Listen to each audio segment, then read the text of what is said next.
लेकिन इस्लाम धर्म या क्रिश्चियनिटी इन सब धर्मों ने भी प्राप्त किया है। तो हमारा ही धर्म सही क्यों है? प्रॉफिट मोहम्मद का धर्म या क्रिश्चियन धर्म सही क्यों नहीं हो सकता? अस्सलामु अलैकुम रहमतुल्लाहि व बरकातुहू। नाज़रीन, हिंदू पंडित से एक नौजवान ने बड़ा अजीब सवाल किया कि अगर हिंदू मज़हब सही है तो फिर क्रिश्चियनिटी और आखिरी नबी जो मोहम्मद प्रॉफिट हैं उनका मज़हब कैसे सही हो गया? अगर वो मज़हब ठीक है तो फिर हिंदू मज़हब कैसे ठीक हो गया?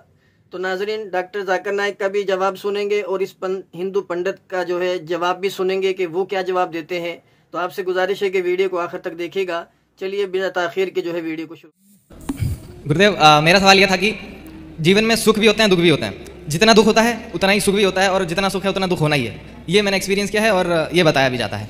तो हमारा अल्टीमेट गोल इन सब से ऊपर हटके परमानंद की स्थिति को प्राप्त करना होता है, और वो भगवान में लीन होना कह सकते हैं, या परमानंद की स्थिति को प्राप्त करना। तो उस परमानंद की स्थिति को तो प्रॉफिट मोहम्मद ने भी प्राप्त किया है, जीसस क्राइस्ट ने भी प्राप्त किया है, और हमारे कृष्ण भगवान ने भी प्राप्त किया, या बुद्ध ने भी प्राप्त किया है। तो मैं एक ब्राह्मण परिवार में हिंदू धर्म में पैदा हुआ हूँ, तो मैं तो यही कहूँगा कि हिंदू धर्म ही सही है और इसी के थ्रू प्राप्त किया जा सकता है, और किया भी गया है। लेकिन इस्लाम धर्म या क्रिश्चियनिटी इन सब धर्मों ने भी प्राप्त किया है। तो हमारा ही धर्म सही क्यों है?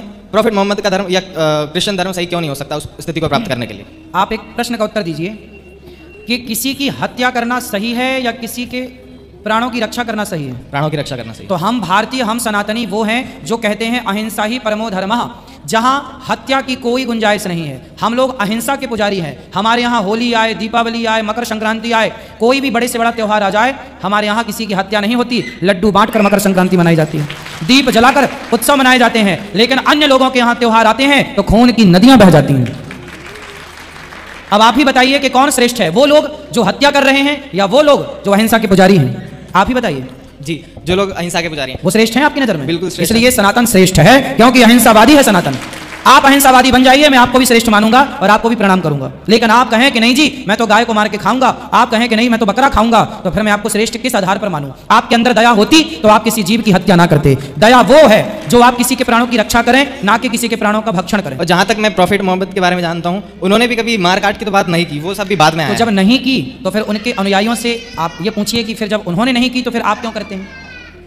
जी, यदि नहीं की तो वो श्रेष्ठ है, और यदि आप कर रहे हैं मारकाट तो फिर आप उनके रास्ते पर क्यों नहीं चल रहे हैं? जी जी, सबका मालिक एक है, और एक मालिक होते हुए किसको ये नजर से देखता है और किसको वो नजर से देखता है। हिंदुओं को माफ नहीं करेगा और जो इस्लाम धर्म स्वीकार करता है उसको माफ कर देगा। ये कौन सा ऊपर वाले का कानून है जो मेरी समझ में नहीं आ रहा है? बहुत अच्छा सवाल, बहुत अच्छा सवाल। मालिक एक तो सारे इंसानों के लिए अदल भी एक होता है। बहुत अच्छा सवाल, बहुत अहम सवाल। भाई का सवाल है कि ये किधर का मुसलमानों को माफ करता है, हिंदू को नहीं माफ करता है। मैंने आपसे कहा कि जो इंसान नाम का मुसलमान है, उसका नाम मोहम्मद, अब्दुल्ला, जाकिर है, तो वो काफ़ी नहीं जन्नत में जाने के लिए। मुस्लिम का मतलब वो इंसान जो अमन हासिल करता है अपनी ख्वाहिश, अपनी मर्जी से खुदा के अहकामात पे अमल करने के बाद। यानी जो इंसान अपने मालिक के अहकामात पे अमल करता है वो सच्चा इंसान है।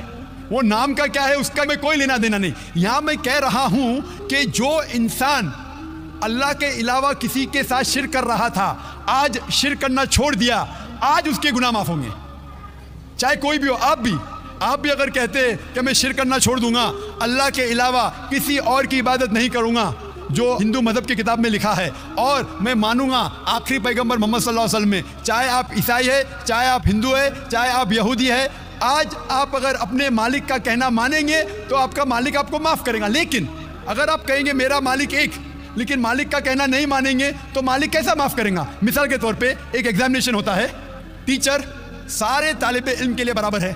टीचर एक साल के लिए सारे तालिबे इल्म, सारे स्टूडेंट्स को सिखाता है, बराबर। लेकिन एग्जामिनेशन में जो टीचर पूरे साल भर सिखाता है, जो तालिबे इल्म वो टीचर के सिखाए मुताबिक एग्जामिनेशन पेपर में लिखता है, वो पास हो जाएगा। जो तालिबे इल्म टीचर जो सिखाता है उसके खिलाफ काम करता है, तो टीचर क्या उसको पास करेगा? चाहे वो हिंदू, मुस्लिम हो, ईसाई हो, जो टीचर सिखाता है उसके ऊपर वो तालिबे इल्म उसके मुताबिक इम्तिहान देता है, वो पास होगा। आपका मालिक, हमारा मालिक एक है।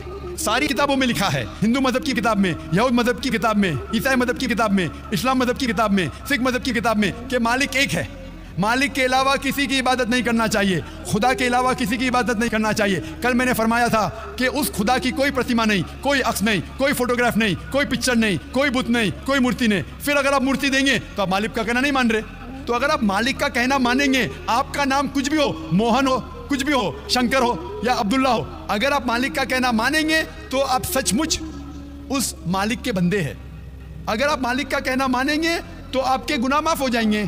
तो ये अरबी में कह रहा हूं कि मुस्लिम, तो लोग को ये लफ्ज से नफरत है।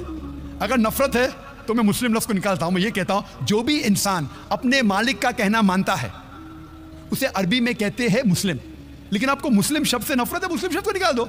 मैं ये कहूंगा जो खुदा के अहकामात पे अमल करता है, खुदा के कलमात पे अमल करता है, ये मानता है कि खुदा एक है, उसके अलावा किसी की पूजा नहीं करना चाहिए, वो इंसान के गुनाह वो मालिक माफ करेगा। आप अगर मानेंगे खुदा एक है, आप मानते खुदा एक है, आप मानते खुदा के अलावा किसी और को पूजना नहीं चाहिए, मानते? हाँ क्या नहीं मानते? आप मानते बुत परस्ती गलत है, आप मानते कि मूर्ति पूजा गलत है, आप मानते कि आखिरी पैगंबर मोहम्मद सल्लल्लाहु अलैहि वसल्लम है? नहीं मानते। बोलते हैं जैसे शिव शंकर को पैगंबर बोलते हैं, जैसे साईं बाबा को ये सब जो पैगंबर हो गए, ये हर फरिश्ते ऐसे ऐसे आते गए। आपने मेरी 15 तारीख की तकरीर सुनी?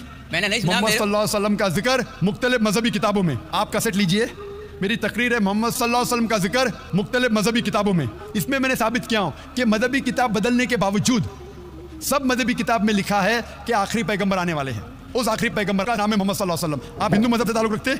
हिंदू मजहब की किताब में लिखा है, भविष्य पुराना पर्व 3 खंड 3 अध्याय 3 श्लोका 5 से 8 में लिखा है भविष्यवाणी मोहम्मद सल्लल्लाहु अलैहि वसल्लम की। आप पढ़ेंगे भविष्य पुराना पर्व 3 खंड 3 अध्याय 3 श्लोका 10 से 27 में मोहम्मद सल्लल्लाहु अलैहि वसल्लम का जिक्र है। आप टुंटा तुक्ता पढ़िए, अथर्ववेद में लिखा है, किताब number 20 him number 127 shloka number 1 से 14 में लिखा है मोहम्मद सल्लल्लाहु अलैहि वसल्लम के बारे में। आप पढ़िए अथर्ववेद किताब नंबर 20 अध्याय नंबर 21 श्लोका नंबर 6 और 7 में मोहम्मद सल्लल्लाहु अलैहि वसल्लम का जिक्र है। मोहम्मद सल्लल्लाहु अलैहि वसल्लम का जिक्र है सामवेद में अहमद जैसा, सामवेद उत्तर चिक मंत्र नंबर 1500 लिखा है। यजुर्वेद में अध्याय नंबर 31 श्लोका नंबर 18 में। आप पढ़ेंगे ऋग्वेद किताब नंबर 8 अध्याय नंबर 6 वर्ष नंबर 10 में। आप अगर पढ़ेंगे अथर्ववेद किताब नंबर 8 अध्याय नंबर 5 श्लोका नंबर 16 में मोहम्मद सल्लल्लाहु अलैहि वसल्लम के बारे में अहमद लिखा है। अथर्ववेद किताब नंबर 20 हिम नंबर 126 वर्ष नंबर 14 में कई जगह लिखा है नाराशंसा। नाराशंसा मतलब वो आदमी जो प्रशंसा के लायक है। इसका अरबी में तर्जुमा होता है मोहम्मद। मोहम्मद सल्लल्लाहु अलैहि वसल्लम का नाम से जिक्र है हिंदू मजहब की कई किताब में। ऋग्वेद किताब नंबर 1 हिम नंबर 13 वर्ष नंबर 3, ऋग्वेद किताब number 1 hymn number 18 verse number 9, Rigveda book number 1 hymn number 106 verse number 4, Rigveda book number 1 hymn number 142 verse number 3, Rigveda book number 2 hymn number 3 verse number 2, Rigveda book number 5 hymn number 5 verse number 2, Rigveda book number 7 hymn number 2 verse number 2, Rigveda book number 10 hymn number 64 verse number 3, Rigveda book number 10 hymn number 192 वर्ष number 2, Yajurveda chapter number 20 वर्ष number 55, Yajurveda chapter number 20 वर्ष 37, Yajurveda chapter number 20 वर्ष 57, Yajurveda chapter 21 वर्ष number 31। मैं सिर्फ हवाले दे सकता हूं आपकी किताबों में से सिर्फ घंटों तक जिसमें लिखा है मोहम्मद सल्लल्लाहु अलैहि वसल्लम आखिरी पैगंबर है।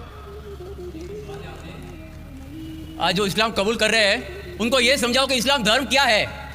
उनको वो समझ में, मेरे भी समझ में नहीं आ रहा था इस्लाम बोलते किसको है। आपने कहा कि जो लोग इस्लाम कबूल कर रहे हैं उन्हें समझाओ इस्लाम धर्म क्या है। आप नहीं समझे, वो लोग समझे इसलिए तो इस्लाम कबूल किए।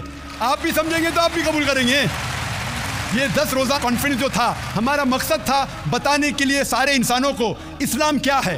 ये मीडिया जो इस्लाम को पेश कर रही है ये तोड़ मड़ोड़ के पेश कर रही है। हमारा मकसद ही था बताने के लिए सारे इंसानों को इस्लाम क्या है। अगर आप इस्लाम को नहीं अब तक जाने तो बेशक कबूल मत करो।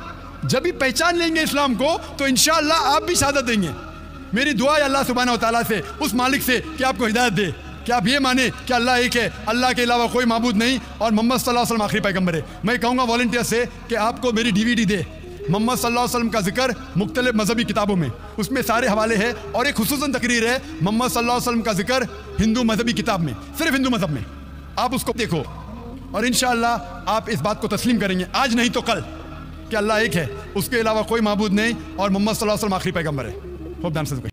नाजरीन, उम्मीद है आपको वीडियो पसंद आई होगी। अगर वीडियो पसंद आई हो तो हमारी वीडियो को लाइक और शेयर ज़रूर कर दीजिएगा और हमारे इस चैनल को सब्सक्राइब कर दीजिएगा और बेल आइकन को प्रेस कर लीजिएगा ताकि हर नए आने वाली वीडियो आपको बर वक्त मिल सके।